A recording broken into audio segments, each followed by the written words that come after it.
This is St Benet's Abbey, but it doesn't look like an abbey, does it? It's got a windmill stuck in the middle of it. Truth be told, this isn't the actual abbey. It was the gatehouse to the main buildings a little bit further down.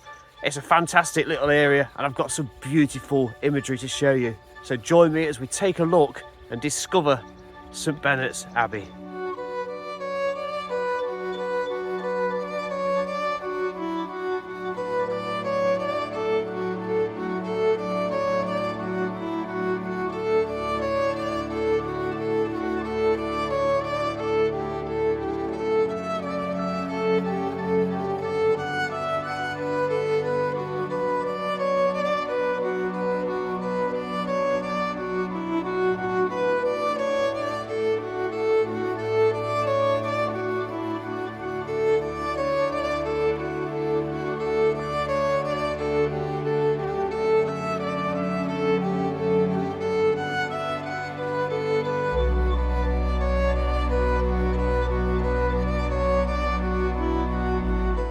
So this was once the gateway to the abbey, the main entrance. In medieval times, its stonework and knapped flint would have been a really impressive sight. Now the decorative front is hidden inside this 18th century windmill, with the walls of the abbey being used as a support for the structure. And what a unique concept that must have been. And I believe this is the tallest surviving tower in the Norfolk Broads. Right next to it you can see the remains of this perimeter wall. That perimeter wall went all the way around this land. It was huge. What a beautiful time of day to do this. It went all the way around like that, stretching far and wide until we got to where the main abbey actually is. And most of the actual gatehouse structure you can see all around me here, that survived until the 1720s, until this mill was constructed.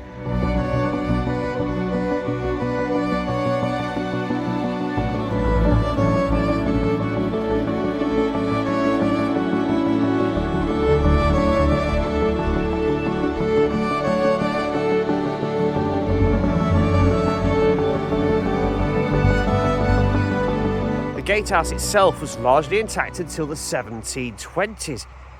The mill was built in the mid-1720s and was used as an oil seed mill. But that wasn't its sole purpose. Once it had finished its life as a mill, it was then turned into a pump for the marshes. And you see many of these going around, don't you, on the Norfolk Broads if you've ever visited. These towers that look like windmills used to drain the marshes. Let's take a look around, and we can even go inside. See where it's been lobbed off at the end, where it's just collapsed. I have to wonder if all this stone walling went right around the perimeter, around the edge, stretching right the way up there to where the abbey was, right up there. You see a cross in the very distance. We'll be up there very, very soon. Where did all the stone go? It's just not there anymore, isn't it? I just love these little gaps in the wall up where we could peer through and see what was going off on the outside. Maybe even defence. Another one just there, look. Little tiny square hole, and also the up-down sections all the way across. It must have looked fantastic, stretching all the way around. And these little recesses, look, are probably only about 8 to 10 feet apart. Now it looks like they've been reinforced with red brick at some point, look, to maintain their structure. And another one of those there, look, and where the wall is again missing, that must have been disposed of at that point to fit in the structure of this windmill tower. You see where a window has been bricked up just there, look. I mean, you've got to imagine when this was constructed, that was probably when these were also reinforced, quite possibly. That's very old red brick, isn't it? Doorway there, look. Now you might think, oh, if only we could get inside that door. We can't go through the door, but we could go in another way, and I'll show you that very shortly. So let's walk around away from the tower, and we can come around to see this. Look, there's a beautiful archway, look. Isn't that just something else? Bit of red brick apparent at the very top, look, so that's been reinforced, hasn't it? Probably 100 or so years ago. It looks about as old possibly as the mill itself, doesn't it? The mill tower, which you can just see appearing in the background. Let's come back out and look at that. Isn't that just a fine structure indeed? It's rather decorative and ornate, isn't it? Going over, you see again that bit where the brick has been put in at a later date to preserve it. On the right hand side there is actually another entranceway that you can't get in. It'd take you to a stairway, but it's blocked off. But clearly there's some kind of access to get to an upper level. A little bit of sunlight coming through from the window on the right, look. Now what I do find interesting on the eastern side, so there's where the light was coming in on that little staircase that we've just been looking at, is you can see there's 1, 2 arches built into that sidewall, look. So clearly some kind of reinforcement done at a later date to protect that entranceway.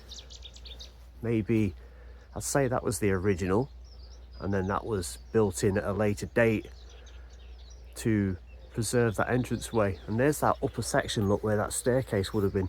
So that would have come around up there and it would have taken you to the upper level. There's the mill tower again, look.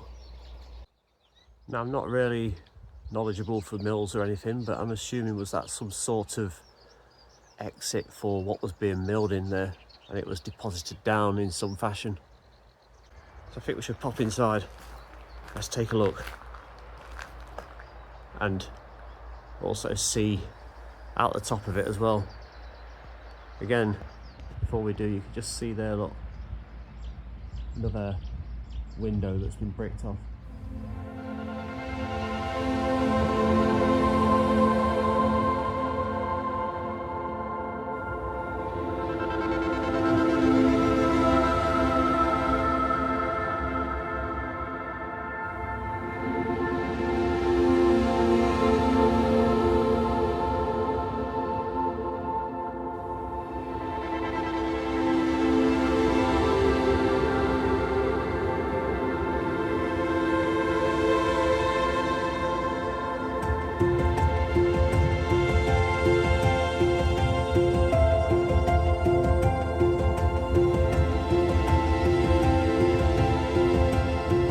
See another grand archway entrance, look, very much similar to the one on the outside.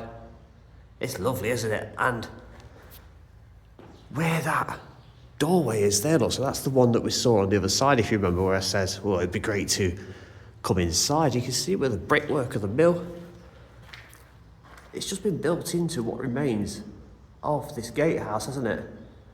Very ornate features, look, you can see it looks like a kind of a crest.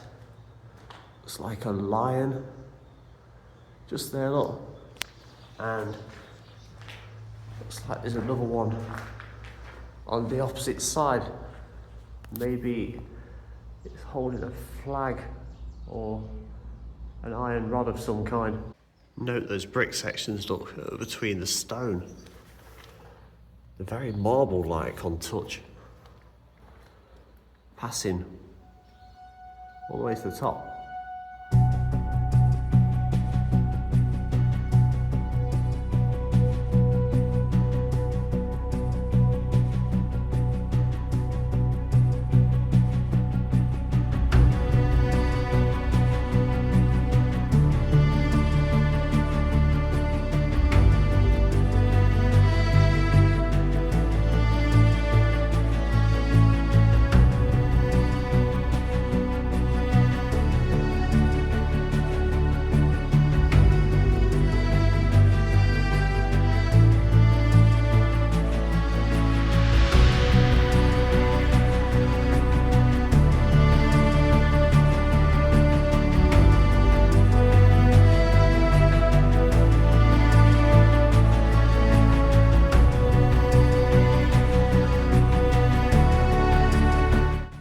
So that really is something else.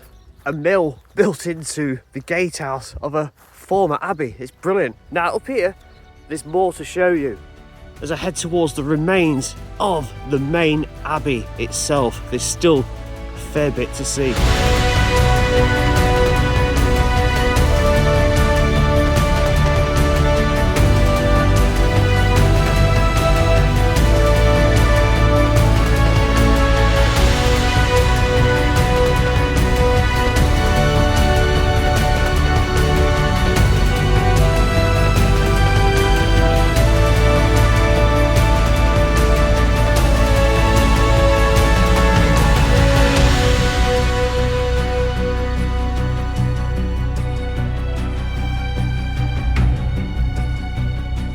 This area just here is very, very significant. It's the remains of the main abbey building. These lumps of rock, you can see it's lots of little pieces all just brought together, look, to construct this building, which must have looked absolutely stunning with the scenery around. Imagine waking up to this, being a monk or anyone present on the monastery, and these beautiful surrounding buildings. You notice a cross at the end. We'll take a look at that as we approach it, but it's a nice chunk of wall just here, look, and this is what it looks like on the other side. Look, all these little sections coming all the way across. There's quite a bit of it preserved, isn't there? But I'd love to have seen this when it was up here and stood in all its glory. So where I'm stood now, over there, you can see the gatehouse and the mill, look, where we began. So it's a nice little walk over, and you can come and see this. Anybody can come and see it. Absolutely recommend it if you're boating on the Norfolk Broads to moor up for the evening. Possibly some kind of stepway just here, or it could be just where it's worn down. I'm going to say it's probably just worn down over time. That's where foot traffic has gradually worn it down again. And that perimeter wall I was mentioning, all the way around, right the way around. So that's east over there and south in that direction. That's absolutely astounding little area, and I'm glad I got up at this time to do it. It's fantastic that so much of this has actually been preserved, isn't it? I mean, that's probably the highest section of wall beyond that piece just down there in the centre of the shot just there that we've actually got, and the mixture of stone and rock built into these, look, it's like a patchwork quilt of a wall. Now it's had more to put on at a later date to preserve it, hasn't it? So you got to imagine all this obviously wasn't there, but it's doing a fine job of holding it all together. And another lower wall section just there, look. And there were additional outbuildings present on this land as well. Hopefully I found you some old drawings or pictures, but this is where we'll finish off, look. This beautiful cross, I believe Queen Elizabeth II played a part in too.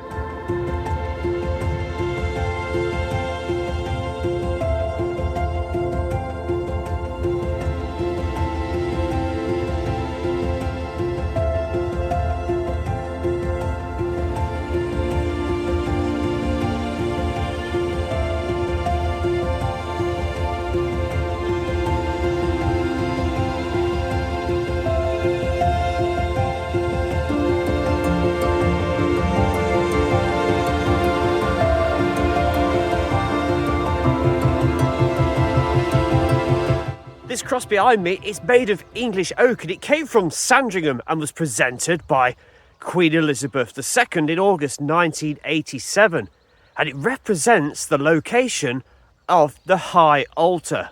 So present for almost 40 years, it really does stand as a fine testament to what was once here, and it really just, it sits on the horizon all around, just reminding you of what was once here, and also allows a peaceful location for you to just come and gather your thoughts and think about things, places and those important to you.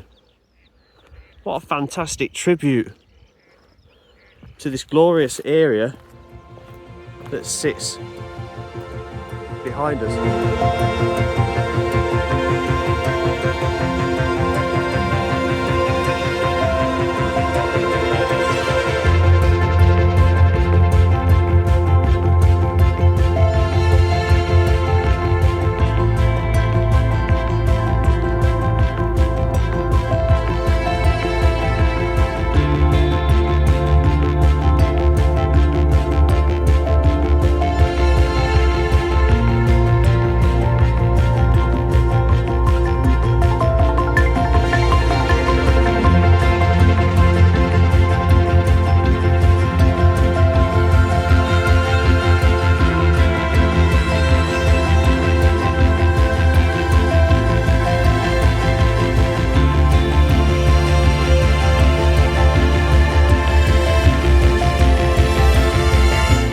Fantastic place this is, and it even survived a peasants' revolt in 1381 to still have some of its remains right here. Apparently they was unhappy for what they were getting paid. Thank you very much for watching. See you in the very next one. Like, subscribe and comment below. Everything goes to help make this channel grow. See you in the next one.